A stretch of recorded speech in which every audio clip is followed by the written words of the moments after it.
ദൈവത്തിന് സ്തുതി. പ്രഭാതകിരണത്തിലേക്ക് സ്നേഹവന്ദനം. ഭാഗം 2427.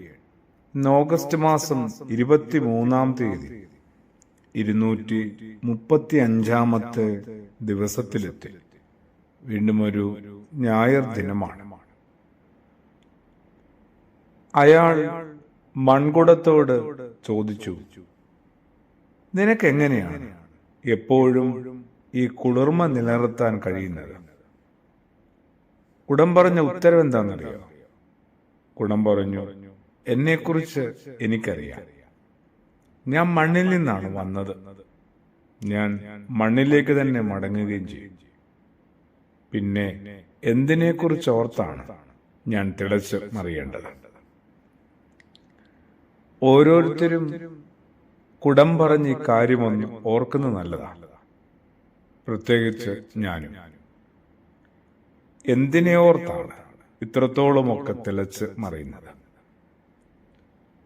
ഞാൻ ആരാണ്? എന്റെ സ്രോതസ്, ഉത്ഭവം എവിടെ നിന്നാണ്?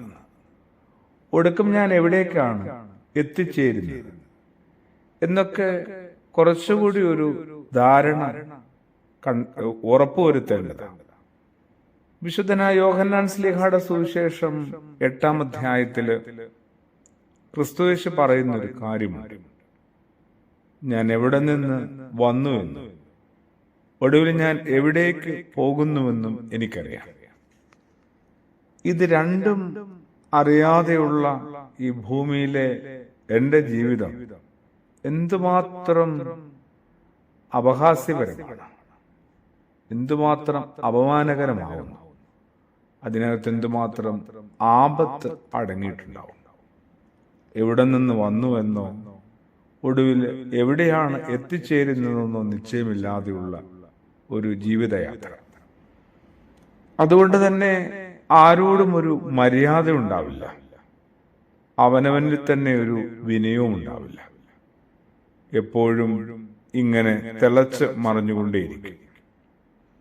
അവിടെയാണ് ആ മൺകുടം കൈമാറുന്ന ഒരു വലിയ മാതൃകയോ പാഠവും. കുറെ കൂടി അവനവനൊന്ന് ചെറുതെന്ന് തോന്നിത്തുടങ്ങിയാൽ, ഒപ്പമുള്ള മനുഷ്യരൊക്കെ തന്നേക്കാൾ വലുതാണെന്ന് തിരിച്ചറിഞ്ഞു തുടങ്ങിയാൽ എത്ര ഭംഗിയുള്ളതാവും. ഇത് നല്ലൊരു ഞായറാഴ്ച അത്തരം ചില യേശുവിചാരങ്ങളെ ഏറ്റെടുക്കാനുള്ള സന്ദർഭവും സമയവുമാണ്. പ്രാർത്ഥനയോടുകൂടി നമുക്കൊന്ന് പരിശ്രമിക്കാം.